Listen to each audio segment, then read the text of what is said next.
Thank you so much for joining us this evening. I see some more people coming in through the waiting room, but we're going to get started. Really, I want to thank everyone for being here this evening for a really important conversation about clinical trials. Thankfully, greater numbers of cancer patients are living long and meaningful lives after treatment. So it makes sense that in the last decade or so, there are more and more opportunities for clinical trials and more time and resources being devoted to healthy survivorship. And Sharsheret is here to help you with that transition. Before we begin with this evening's webinar, I have a few housekeeping items to share. First, I want to thank our sponsors for tonight's webinar.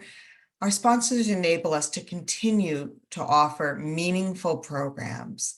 And the sponsors for this evening are Daiichi Sankyo, Eisai, Gilead Oncology, GSK, Novacure, Relay Therapeutics, and the Cooperative Agreement DP 19-1909 from the Centers for Disease Control and Prevention.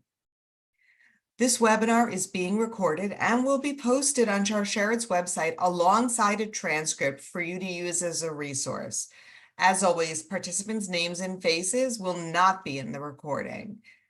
But you do also have the option to be anonymous during today's live webinar. You can turn off your camera and even change your name in your Zoom square. There are instructions in the chat box now on how to make those changes if you wish to do so.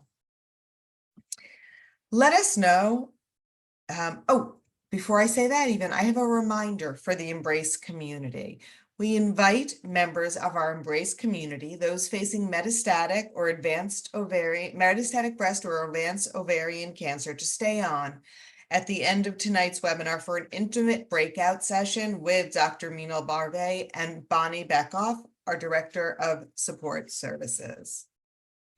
I do want to say that through registration, we received many questions, but I am sure questions will arise as the doctor presents this evening. So please use the chat box.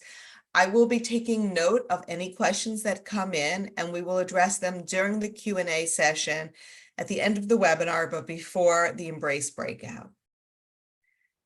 As a reminder, Sharsheret has been providing telehealth services to the breast and ovarian cancer communities for more than 20 years because cancer is so much more than a physical experience.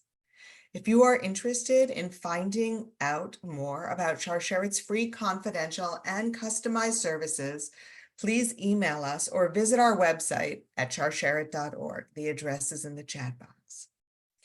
Before we welcome Dr. Barbet, we are so very fortunate to welcome Andrea, who is a Sharsheret program participant from Washington, D.C. Andrea is going to share a bit of her story this evening. Hi. I'm Andrea Price. I live in DC. And first, I want to thank Sharsheret for the work that you do for us all. It's wonderful to have this resource and such wonderful people on the other end of the phone and the computer. So I'll talk a little bit about my experience in a clinical trial. As all of you know, your mileage might vary from mine. So just telling you about my experience.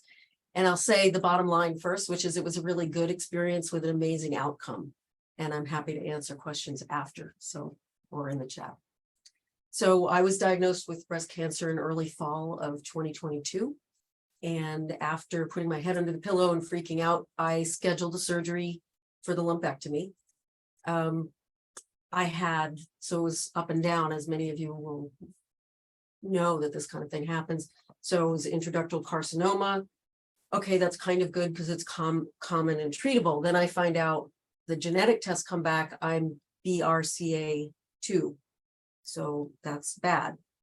But then I met with an oncologist who specializes in BRCA2 issues. It's one of her special interests. And she told me about a clinical trial of a drug regimen that is really specifically for people with BCRA, either one or two genetic mutations. So then that was kind of a good thing. So as you folks know, there's a lot of ups and downs. But I'll be more specific. I'm going to ask myself questions and then answer them, because I'm thinking these are the questions you might have. Like, how did I decide to enroll? Well, the oncologist put it this way: enrolling in this particular trial for me had no downsides. The drugs had been tried in other trials and they looked promising. So maybe they would reduce the size of the tumor. Well, if that didn't work, we'd know within a few weeks, and then I could reschedule my lumpectomy. So either way, there wasn't a chance that I could get sicker, or there wasn't a chance, hopefully wasn't a chance that the tumor would grow any. If anything, it might stay the same or not shrink. So you might think, well, what did it mean to join the trial? What were the extra things I had to do? So yes, I had additional appointments. Every 3 weeks, I had an appointment with the team. I had some procedures. I had an extra biopsy, an extra MRI, and a surgery to be scheduled at the end. And of course, all of these things are said right up front. You have them in writing, you have a verbal discussion with somebody, and then they go over it again, just so that you know what's entailed in the study. And another thing that I hadn't anticipated is that the research team would also be my oncology team during that time. So I wasn't to go back to my oncologist or my doctor. I was to bring all my symptoms and issues to the research team. And they were the ones who spoke with my health insurance. They talked about the visits, the procedures, and the blood draws. All of that would be covered. And they're the ones that took care of that paperwork for me. The drugs were provided by the pharmaceutical company. So the only costs that I have were to get myself there. So without going into the technical details, which I am not really qualified to talk about because I'm not a healthcare provider, but I can in general terms sort of tell you, what was the treatment supposed to do? Like, what was the thing that I was testing or joined? And maybe you'd be interested in a quick overview. So quickly, the BRCA mutation, as I understand it, makes it possible for cancer cells to sort of hide themselves so the body doesn't recognize them and eliminate them. Previous trials of these particular drugs called PARP inhibitors, it's a category of drugs, can expose those cancer cells, as I understand it, so the body recognizes them as cancer and fights them. So the trial itself was to find out whether these PARP inhibitors, PARP inhibitors, would work better if they were combined with a monoclonal antibody infusion. So these drugs seem to work okay. Let's see if they work even better. And those monoclonal antibodies also fight cancer. So I felt like, yeah, I'm getting a double dose. What about side effects or things that might happen? If you're in this clinical trial and you sign up and you're not sure what's going to happen. Yeah, I had side effects. So the PARP inhibitor pills had minimal. My pulse was fast, and that was kind of weird. And I had to get these infusions. And then the second infusion, so about 6 weeks into the trial, I got a terrible rash, and it just got worse and worse. And I thought, oh, this is an allergy. It's nothing to do with it. But you have to check your symptoms and you have to call your team. So I did that. And the blood draw showed a very serious liver problem, that it was like an allergy to this particular drug. So they quickly put me on a large dose of steroids. They monitored my blood. I had extra blood draws, and we took care of it right away. They addressed it right away. They took it seriously. And then there was a question of whether I could stay in the trial, and I was able to stay in the trial as long as I continued to take the daily PARP inhibitor pills, but we discontinued the monoclonal antibodies. So here's the amazing thing. My body had an allergic reaction that was, head to toe uncomfortable, but the tumor vanished. So it had been like 27 centimeters, and then went up to 29. And then by the time I got treatment, I checked in for this rash, it was gone. It couldn't be felt. So this is before surgery, before chemo, and before radiation. So speaking of surgery, I did still have to go through, I finished out the trial. I did the pills every day. And the ultrasound and the MRI showed no lump, no cancer. But I still needed to do the surgery. It's a lumpectomy with no lump. And so that was kind of a question that people asked me around that time. It's like, well, so if this was successful, why do you need to do this? Why don't you just bug out now and not have to do the surgery? And it's like, wow, I hadn't even thought of bugging out. And for 3 good reasons. One, I think it's the only way to know whether the cancer was actually gone. There might be cancer cells left. And so it was important to take the tissue samples and find out. And number 2, I had promised, this was part of the deal. I was getting these treatments and I had promised. And so I didn't really want to go back on that. And because the 3rd thing, which is that it might help others. And I thought, you know, if 50 women had the amazing disappearance of their tumor that I did, then, and they verified it with surgery, that could change things. And what if it weren't 50? What if it were 100? What if it were 1,000? You know, what if there's some number at which you could say, you know, we could change the standard of care for this particular group of people. We could begin with PARP inhibitors, and maybe we wouldn't need the surgery to confirm if a large number of women and men had that result. So you can't do that without a group that's willing to try a clinical trial. So that's how science advances. And I felt very lucky to kind of step into this. You might say, well, would I feel differently if I hadn't had a complete response? Like, yeah, it's easy for me to say now, but if you're at the beginning of this, it might not be that clear to you. And I think, again, in this case, you know, if there had been no change, I would have had a lumpectomy. And if it had reduced the size, then there would be less tissue to remove. But I also want to say that what many of us know and feel is if you're facing a bad situation and you can make meaning out of it in a way of helping others, if what you're doing and the pain that you're feeling can assist others to move forward and be healthy, then, you know, it made sense for me. So in summary, I took a couple of pills in the morning. I rolled to my desk and worked the rest of the day from home. I experienced a few side effects and eliminated the cancer. So what that means is a lot of people went through clinical trials before me to get to the science where it is now. And I'm speaking about it because I think if you and your people that you know, people who come to you who want information, might as well ask them, see if they meet the criteria for a trial, consider the pros and cons for themselves, and explore if they would benefit from joining one, because it might be pretty amazing. So I am here and happy to answer questions, and thank you for your attention. Thanks.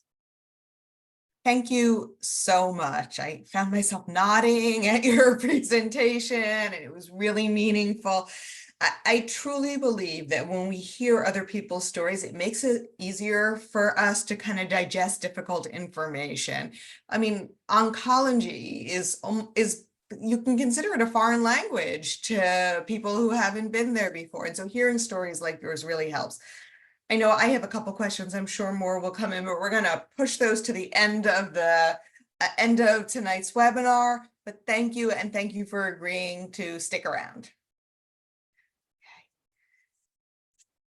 Okay, as we move into the primary presentation, I also want to remind you that Sharp-Sherrod is a national not-for-profit cancer support and education organization and does not provide any medical advice or perform any medical procedures. So the information provided tonight by our speakers, by Sharp-Sherrod, is not a substitute for medical advice or treatment for a specific medical condition. You should not use this information to diagnose or treat a health problem. And of course, always seek the advice of your physician or a qualified healthcare provider with any questions you might have. Okay, we are so very fortunate. I am going to bring the doctor on. We are so very fortunate to have our speaker with us today. Dr. Meenal Barve is a highly accomplished medical oncologist with over 2 decades of experience in the fields of oncology and clinical research. Currently affiliated with Texas Oncology, the largest medical oncology group in the country, she has established herself as a respected figure in the medical community. Dr. Barve also serves as the Executive Medical Director and Chief Medical Officer at Mary Crawley Cancer Research in Dallas, Texas, where she leads groundbreaking efforts to develop innovative cancer treatments. She is a passionate advocate for accessible healthcare and also holds the position of Medical Director at GDAS Cancer Clinic. Through this role, she helps provide high-quality care to indigent patients suffering from curable cancers. Her commitment to serving the community extends to her private practice at Presbyterian Hospital in Dallas, where she continues to offer exceptional care to her patients. Dr. Barve's educational journey includes completing her residency at Presbyterian Hospital of Dallas and her fellowship at Baylor University Medical Center, again, Dallas. She is a board-certified oncologist and holds memberships in prestigious organizations such as the American Society of Clinical Oncology, often known as ASCO, and the Texas Indo-American Physicians Society. With a vast portfolio of clinical trials, Dr. Barve has served both as a principal investigator and a sub-investigator in over 500 studies at Mary Crawley Cancer Research. Her dedication to advancing cancer research is evident in the numerous publications she's authored within the field. She has heavily contributed to trials in early drug development with targeted therapies, immunologic, biologics, and the newer generation of PROTACs and molecular degraders in cancer. Welcome, Dr. Barve. Thank you so much for being here with us tonight. This is such an important topic. Thank you. Well, thank you for hosting me tonight, Shashwat. I really appreciate the opportunity. And thank you to all the patients who have participated in the trials. I enjoyed listening to Andrea, and, without patients participating, we would just not make any progress in cancer. So thank you. So today I'm going to talk mostly about newer drugs in cancer. I know, there was a mention about prevention trials and all of that. I'm not really going to focus on that. I'm just going to talk to you about what is a clinical trial, what is a phase 1 clinical trial, what are the different drugs that are being looked at, what are the newer mechanism of actions of drugs, at a high level. And I'll try to finish my talk in 20 minutes or so that we have plenty of time for questions. Okay. I guess I have to share my screen. Sorry about that.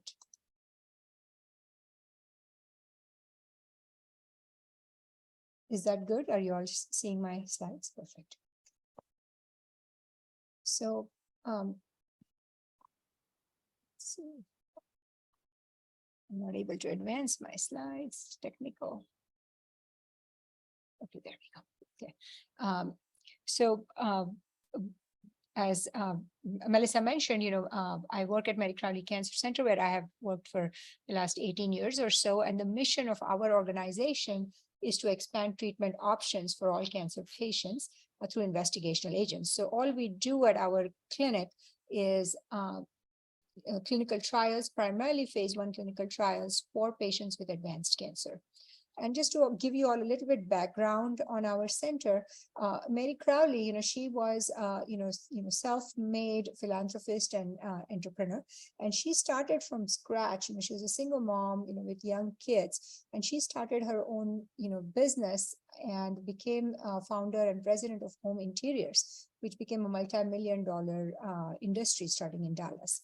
Unfortunately, she was diagnosed with cervical cancer in 1958. And at that time, she had to go to MD Anderson because Dallas didn't have kind of an, big name cancer center, so to speak. And when she went there, they offered her cisplatin, which was kind of the only treatment she had then. But I guess she refused it because of toxicity. She got kind of surgery, radiation, but she recurred about almost 3 decades later. And once again, she had to go back to MD Anderson because there wasn't anything in Dallas. And the doctors offered her again cisplatin. And she was shocked that 3 decades have gone by and there's nothing other than cisplatin. We really had not made any progress in cancer over those 3 decades. And that was shocking to her. And she really wanted to advance cancer. And so she had two goals. One is to bring new therapies that are less toxic and also bring them to the community in Dallas where she lived and where she loved. And so after she died, her family established our clinic in her honor, and it was registered as a nonprofit cancer research in 97. And now we have over 26 years of history of treating cancer patients. So kind of just wanted to give you that background. Now we all know, I'll skip this slide a little bit, we all know cancer is a growing challenge, and we are expecting, more than 50, it is expected to increase by more than 50%, and cancer deaths over 60%. And, about 40% of men and women are expected to get cancer. So let's move this slide. So what is cancer? So cancer really is a cell that goes rogue. So if you just think about it, normal cells, they undergo cell division and it is controlled.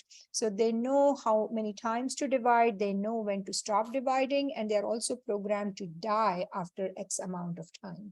Cancer cells, they gain this propensity to continue to divide, so they don't have any control. They also develop mechanisms to avoid death. And by that way, they kind of keep growing and growing at the expense of the normal person and ultimately take their life. At a cellular level, if you think about it, cancer forms by genetic modification of the cell. So the DNA goes wrong at some point and allows the cancer cell to have this ability to keep growing, keep dividing, and not dying. And there are over hundreds of different types of cancer cells. They're generally given names based on which cell type they start with. So if it starts in breast, it's called breast cancer and so forth. And it's also given name based on the type of cell that they come in. So if it's an adenocarcinoma, which is a gland forming type of cancer, or if it is a skin type of cancer, it's squamous cell and so forth. Okay. So the traditional approach for cancer has been, if anybody gets diagnosed with, let's just focus on stage 4 cancer right now, then there are approved treatments for cancer, and we call them, first line or second line or third line. So, typically any oncologist, if a patient goes, then, they will give them one line of therapy that may or may not work, but even if it works, it typically works for a finite period of time, then stops working, then they go to the second line and so forth. The approach towards that was kind of, where they were not really they were looking at all gastric cancer or all breast cancer. So we are now moving more towards personalized cancer. And in personalized cancer, the difference is that after patients diagnosed with cancer, we look at the genomic testing. So what Andrea alluded to, she had the BRCA2 mutation. So if you have the BRCA2 mutation, then there are PARP inhibitors that are likely to work. So if you have another mutation, you may have another drug that is likely to work. So if you do the genomic testing, then you can identify which particular targeted therapy might work for them. So it could be A for one person, it could be B for another person. There are also certain markers that predict that immune therapy might work. Or for some patients, a combination of target or immune therapy might work. Or we may not find any targets. And in that case, we just have to go back to what our standard of care treatment used to be and still is. So based on that, we kind of decide which treatment to offer. So if we look at the type of therapies, chemotherapy, as I mentioned, has been the backbone almost for the last century. That's all we have been using in cancer. And the way chemotherapy works is a cell, cancer cell, as I mentioned before, keeps growing unconditionally. So the cell is going through this cycle of cell growth. So chemotherapy targets various aspects of that cell cycle and blocks it at different places, and therefore kills cancer. So since cancer cells divide faster than normal cells, chemotherapy kills cancer more so, but it does come at a price because we do have normal cells that divide, and chemotherapy unfortunately kills those cells as well, and therefore we deal with the side effects of chemotherapy. So moving on away from chemotherapy, we are developing these newer drugs. So targeted therapy is one approach. So here it shows, this, I talked about the genomic testing, which is you're testing for this DNA and proteins and whatnot in the cancer cell. So if you find, so here this is just an example of a person who was tested, and it happens, that person happens to have the BRCA2, kind of which Andrea mentioned, also has KRAS. And there are drugs being developed for the KRAS.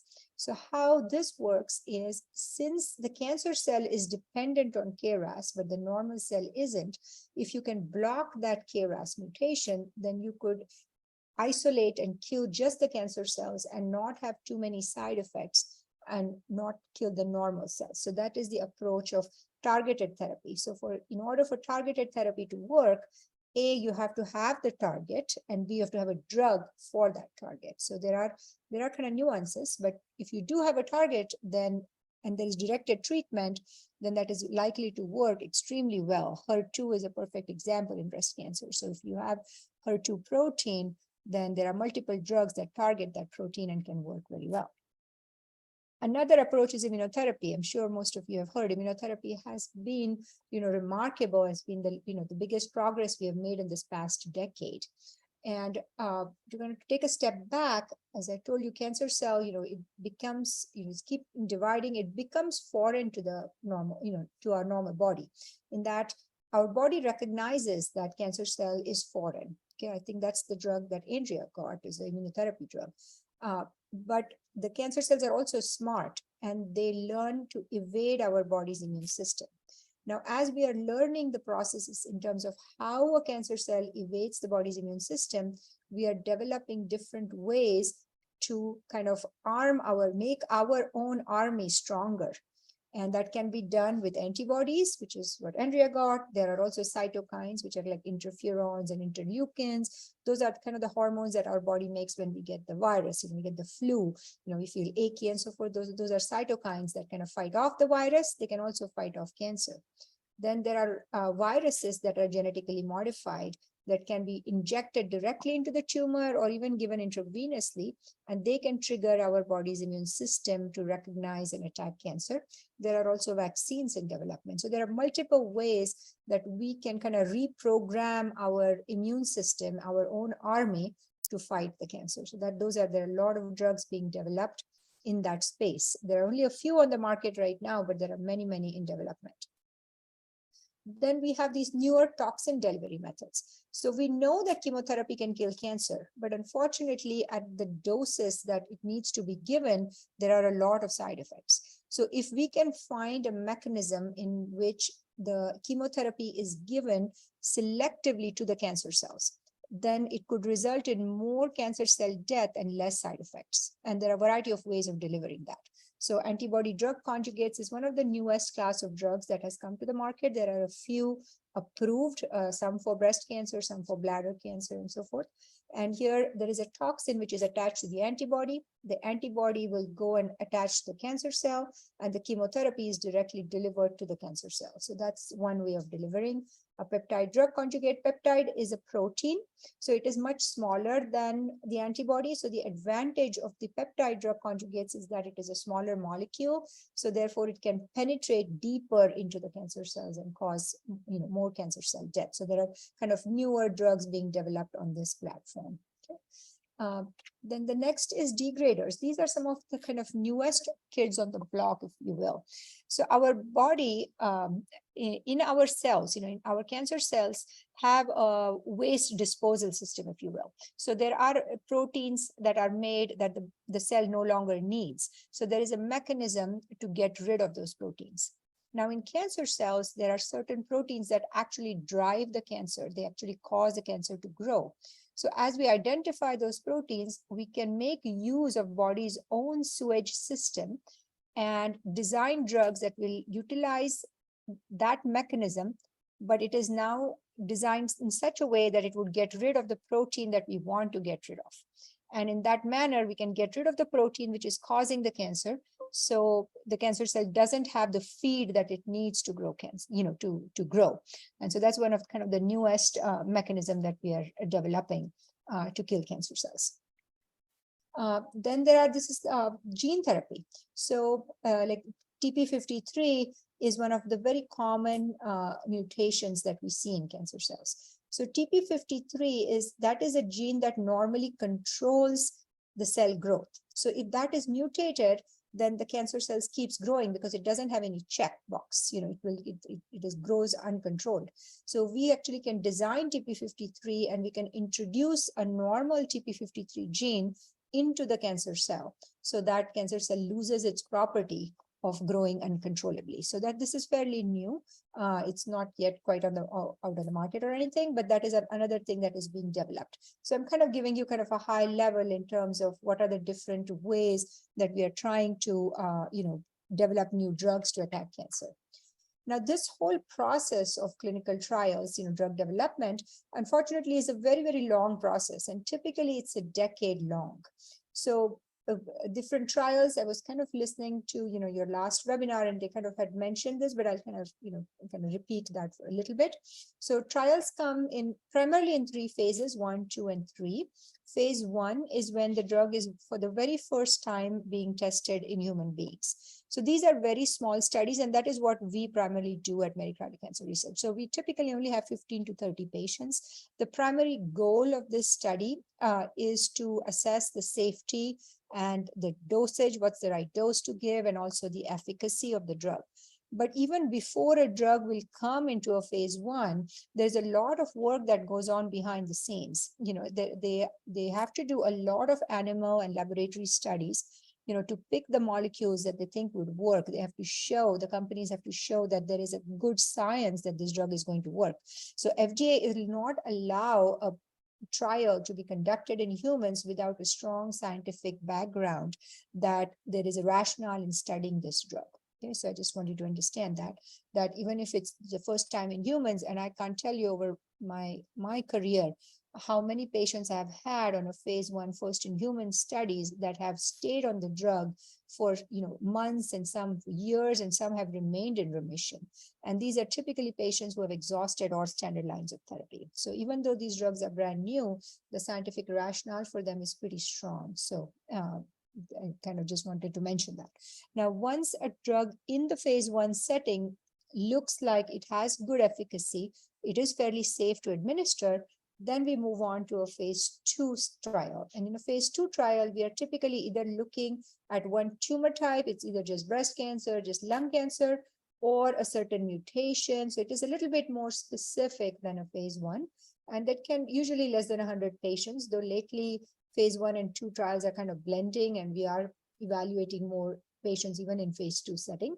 And the purpose of this trial is to further fine tune the side effects, further learn, is 100 milligram a good dose, or is 150 a better dose, and what are the side effects, and so forth.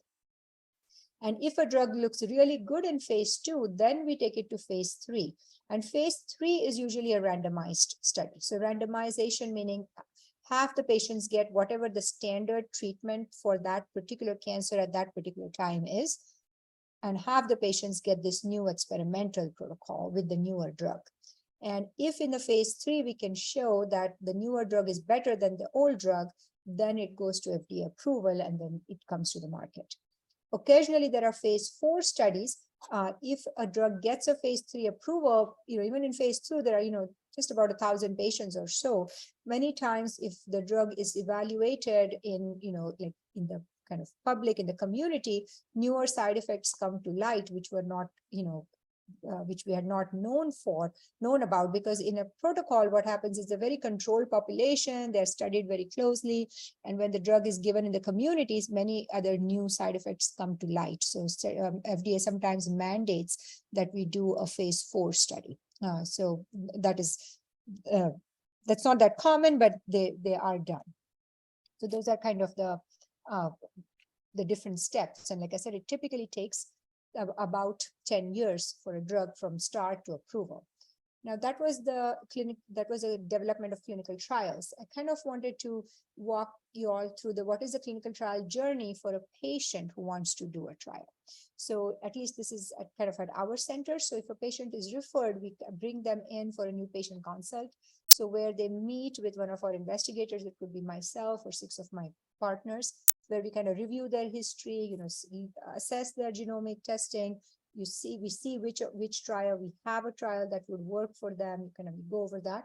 If we find that there is a good trial for them, then we set up what is called a screening visit. And during the screening visit, we once again have to do scans, we have to do laboratory tests, we have to do sometimes eye exams, heart exam, depending on which drug we are evaluating. And the patient has to meet all the criteria. So there are a lot of check boxes that we have to, fill. Their liver function has to be good, kidney function has to be good, and they have to kind of meet all the criteria for enrollment. And if they do, then typically a week to 10 days later, they can start on the trial. Once they are on the trial, we use the baseline scans, and then scans are done approximately every 6 to 9 weeks based on the study. During that time, they are followed extremely closely. They are seen at a minimum once a week. Many of the trials require multiple visits during the week. And there's a provider who assesses them, discusses their side effects. If they are having any issues, we have to document that. If they decide that the drug is too toxic, then of course they can come off of study at any time, and not just for toxicity, they can come off for trial at any given time. And if they do come off the trial, either because it's not working or they're not tolerating, then there is what we call end of treatment visit. But even after that, we continue to follow the patient, because sometimes there are side effects that can come on, weeks or even months later. So there is a continued follow-up on the study. I was asked to kind of talk about, how to identify clinical trials. So kind of wanted to mention this. So the best really, ways to talk to your primary oncologist, to see what he or she thinks, what is available, and they would have access to what's available within their local area. But clinicaltrials.gov is a great website to go to, where you can put in your diagnosis, your location, and what type, at a very high level, you would be able to identify the trials that are there for your particular type of cancer. And I've listed these different websites on here, and I'm sure that you'll be getting these slides, and you can look at them later. And there are other foundations also, like breastcancertrials.org is a good foundation. For pancreatic cancer, there is PanCan. So there are different websites that will list different trials. Now, in terms of lodging, financial assistance, though we are based in North Dallas, over the years we have treated patients for many different countries, from many different states across the United States. So there are, drug sponsors will often provide some assistance, for your local lodging, to some extent for travel. And there are other foundations that also can, provide assistance for you. And so I've listed some of them. This is certainly not an all-encompassing list, but at least some resources. We also have these flight assistance programs. So, we have this corporate angel network, and I've used that personally, personally meaning for my patients several times to get, so they can help. So these are basically corporate flights that many times go fly, half empty or completely empty, and the patients can use these avenues to get to Dallas or get to any other, city where they find an appropriate trial. So I did have some kind of FAQs here, but I don't know, Melissa, if you want me to stop here and let the audience ask their questions, or I can go through these kind of generic FAQs that I had. You know what? Let's let the participants ask questions, because we have a lot, and if there's time, we can go back to this. So, okay, perfect. So are you comfortable unsharing your slides so that we can see you while we do the questions? Perfect. That's Spotlight. Great. Thank you. Thank you so much for that. That was a fantastic overview. We do have some important questions. So one of the questions is, at what point you've gone to, okay, let me even go back to add part of this question that wasn't asked. Is it a fair assumption that if there is a clinical trial that might benefit a patient, their oncologist will know about it and mention it? Unfortunately not. Unfortunately not. And that is because, there are so many different trials. And B, oncology, it is such a rapidly fast moving field. It's nearly impossible for anyone. Even though I'm deeply grounded in that, there is no way I'm going to know every trial in every space. That's just nearly impossible. So then a patient needs to advocate for For themselves. themselves. So at what point does one talk to their doctor about it? Do they have to have done research beforehand? Can they just ask about it? Is there any reason to be concerned that a doctor might not want to talk about this? No, the doctors wouldn't not want to talk. I don't think that is the case. Is mostly because they really are not aware. And okay. So, but they would, if they asked about it, they can certainly then explore what's available for them. But patients do have to be their own advocates. Right. Right. Okay. So I just want to clarify. Today we really focused on trials that are for people who are facing late stage cancer. But to be clear, there are trials for people who, as Andrea talked about, Yes. who are Curable. lucky enough to catch Yes. a cancer early and not have it progress. And there are trials for people who carry certain mutations or have a strong family history and have not been diagnosed. Absolutely. Yes. Right. So and the websites that Dr. Barve shared and the ones that we're going to put in We have all of them. Yes. have all of that information. Exactly. I think that's really important to know. Okay. So you don't have to, so once upon a time, if you were enrolling in a clinical trial, it might have been because there were no other options. Let's just be clear, that is not the case anymore. That is correct. And I also am a big advocate of trying clinical trials earlier in your journey rather than later, because clinical trials have a lot of regulations. There are a lot of dots, I's that we have to dot and T's that we have to cross, your liver function, kidney function, this, that. Whereas standard of care chemotherapy is available to your oncologists. They can use that treatment anytime. And if we look at most cancers, after the initial first line of chemotherapy, the benefit from second and third, and so forth chemotherapy, even though they may be approved by the FDA, the likelihood of response is really small. Whereas some of the newer drugs, like I said, these are kind of designer drugs. And even though the data is not there, we haven't shown them, many times they work far better than what's already on the market. And the thing is that if they don't work, you can always go to what's on the market, but the reverse isn't always true. Right. And Andrea mentioned that as well. So this is just to make it very simple and to clarify. When you enter a clinical trial, you are getting either a potentially new drug or the standard of care. Nobody's getting a placebo. Very rarely is a placebo involved. And in a phase 1 and 2, there is never a placebo. So. Okay, so that's really important to keep in mind. Okay, there are some more specific questions here. So one has to do with, I'm going to combine a couple of questions, like what happens if, can you only choose from like you're in Texas, you said you see people from around the world. You don't have to choose a trial that's near you. You just have to be able to get there. You have to be able to travel, yes, because many of these, I didn't go too much into that, but there are they can be very time consuming. So, there are a lot of visits, especially in the first couple of months. Then thereafter, if you know the drug is, you're tolerating it well and so forth, then the number of visits can decline. But, for the first couple of months, you're talking at a minimum once a week, some even more than that. So, that has to be logistically feasible for you.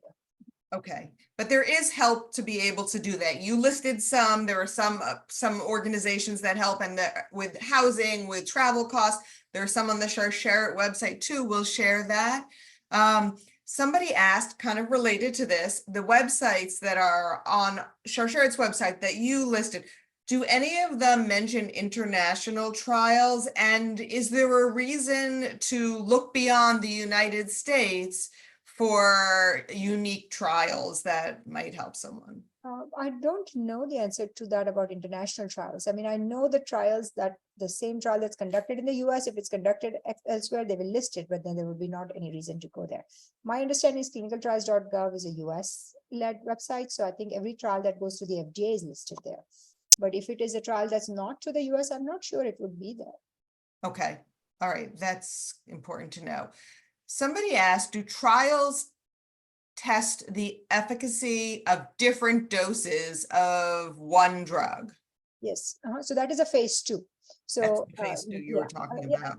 yeah. So phase 1 is more about safety and testing what's kind of the maximum dose that we can give safely and have efficacy. And phase 2 is more fine tuning the dosage. Okay, great. Somebody asked, do you know if there are any current trials investigating the impact of more lifestyle things like a ketogenic or plant-based diet or intermittent fasting or exercise related, or are they really all drug trials? Okay, so I'm sure there are trials looking at that, but we do not conduct them. And she could really go to clinicaltrials.gov and see. Oh, okay. Clinicaltrials.gov, that's the main one for sure. So a couple of people have asked about upcoming, like if there are trials they could enroll in now for very specific things, such as the Tempus Cancer DNA test match. Is that something you're familiar with? And can you talk about that for a little bit? Yeah, so we actually have a program with Tempus. So there is kind of a new kind of try. So just kind of back up. I didn't go. I had that slide, but I deleted it.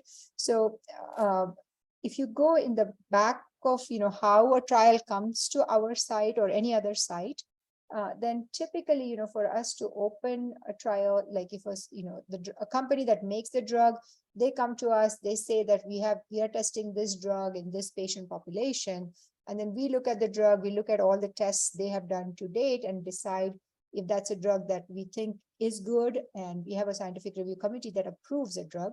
We also have to see the patient population that they're looking for, and then we approve the drug, and then there's a lot of kind of, the financial contract budget, all of that has to go through, and then we open a trial. That process, typically if at an academic center, takes months.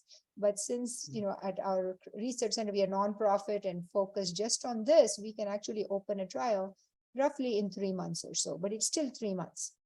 But with Tempus, as you mentioned, so what Tempus does is Tempus is one of the, we have a handful of companies that do the genomic sequencing that I had mentioned. So they look at the different mutations, and there are certain mutations which are very rare. So they can be seen in, 0.1% of cancers. So what happens is it doesn't make sense for me to open a trial for 0.1% of cancers because I may never see that particular patient. Right. But for those particular patients and drugs, we have a mechanism called just-in-time trials.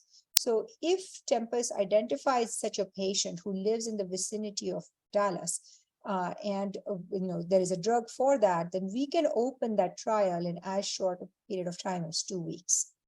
And I certainly have done that. So we can then open the trial specifically for that patient, and then they can enroll on the trial. But they have to be eligible for the trial, and this is for kind of rare, rare mutations. Oh, wow. Okay. But we All do right. have the mechanism to do that. I think a couple more quick questions and then we really need to move on. One of the questions is, if I'm not doing well in a trial, if there's not the desired result, please confirm that I can return to the standard of care. Would that be with my original oncologist or with the doctors that are associated with the trial? No, original. So at least at my center, we are a referral center. So they always have their primary oncologist because we don't do any standard of care treatment at our center at all. Right. So if the patient is not responding or is responding but not tolerating treatment, they can come off study at any time, and they would go back to their doctor and start whatever treatment that doctor thinks is the best for them. Okay, I think this is a great last question, which is what goes into a decision where when a patient is about to embark on a highly successful treatment protocol, but was offered a clinical trial with less treatment to see if less treatment and fewer side effects might still work just as well. But let's even widen that a little bit. When somebody's given a decision to go into a clinical trial or not, what things should they be thinking about to help them make that decision? So, I wear the hat, for medical director of research. So I am always going to propose the trial. But what I want to assure that person is if a trial is being done for a particular disease, for a particular stage, you need to understand that that trial, it's an FDA approved trial. It would not get FDA approved if it wasn't ethical.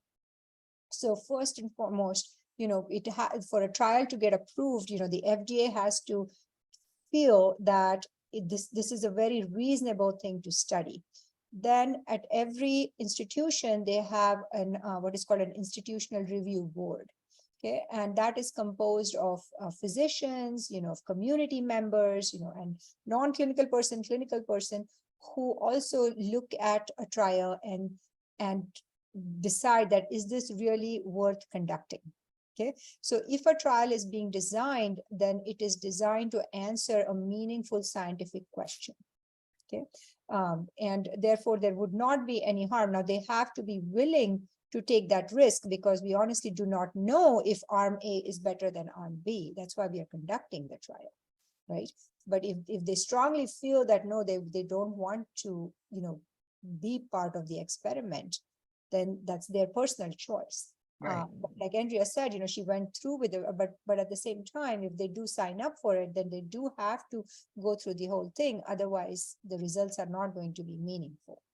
Okay, but I do want to assure you that every clinical trial is done with scientific rigor. So there is this important scientific question that is being asked that begs an answer. That's why it's being done. If we knew which of the two were better, we wouldn't do the trial in the first place. Right, right.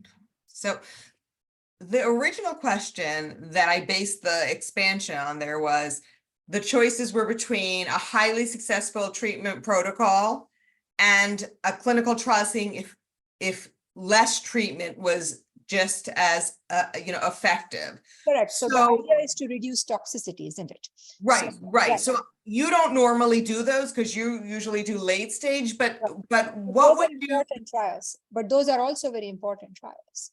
They're important trials for science overall, but for the individual person, what would you say? No, because why are they trying to shorten the treatment? Because typically these are going to be chemotherapy, longer duration versus shorter duration. That's how it's going to be, or radiation or without radiation. That's how they're going to be. So that radiation has side effects. So it has long-term side effects. So we are, so if we just look at Hodgkin's lymphoma, for example, for Hodgkin's lymphoma, our cure rates, are upwards of 90%. So now our focus, yes, we are curing these patients, but then we are learning that 10, 20 years down the road, they are getting these second cancers and they're getting leukemias and they're getting whatnot. So now our focus is to reduce that. Right. So Okay, yes, that is very important. Yes, so that is also again an important question that they're trying to answer. I'm glad you clarified that. That's really important. And I said that was my last question, but now we have one more that came in, which is long-term follow-up. And this could be for Dr. Barve or also Andrea. So you said, right, there are a lot of long-term side effects from cancer treatment. And so it stands to reason that there still could be from the treatment in a clinical trial. So how long do you follow patients? What's the frequency of follow-up? I'm sure it's a little different for every trial, but in general. So no, that is written by the sponsors of the company. So some sponsors only have a 30-day follow-up and some have long-term follow-up. But since, we primarily take care of, end-stage cancer patients, there is not that much long-term follow-up. But every trial has a different design in terms of how much the follow-up period would be.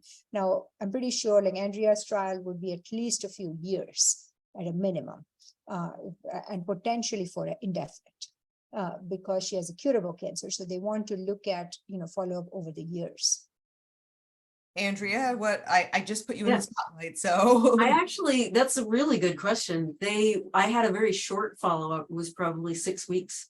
No, that is just for the But what I trial. don't know is whether they're will following still- up with my oncologist. Yes, they will And- still have yeah. follow-ups in terms of phone calls or Yeah. getting records. So they may not actually see you there, Yeah, but they will keep, tabs on you, so to speak. Yeah. right. All right, that's good to know. I wouldn't have thought that the follow-up would be outside of, you and the investigators, but that makes sense. That makes a lot of sense. Okay, we are coming to the end of our time, and so I want to just take a couple of seconds to thank Andrea and to thank Dr. Barve for sharing their unique experience, their passion and expertise with us this evening. I've learned so much, and I hope you have as well. Before I share my final thoughts, I want to remind those who are impacted by metastatic breast cancer or advanced ovarian cancer and are planning to stay for the conversation with Dr. Barbe. We have a couple of other questions that came in specific to those with advanced cancer. Please stay where you are. And as the main part of the webinar concludes, Bonnie will then start the breakout section. I want to thank once more our generous sponsors, Daiichi Sankyo, Eisai, Gilead Oncology, GSK, Novacure, Relay Therapeutics, and the cooperative agreement DP 1906, from the Centers for Disease Control and Prevention.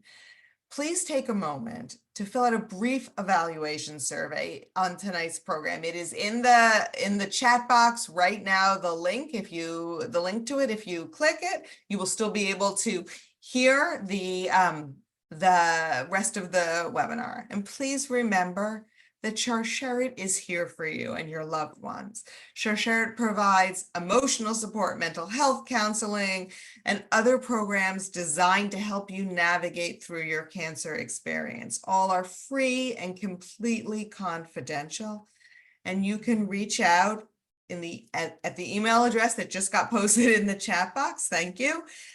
You will next week receive a follow-up email with a link to the recording with the slides and a transcript, as well as access to some additional resources, some of the ones that Dr. Barve posted, and some of the information on Sharsheret's website. So please be on the lookout for that.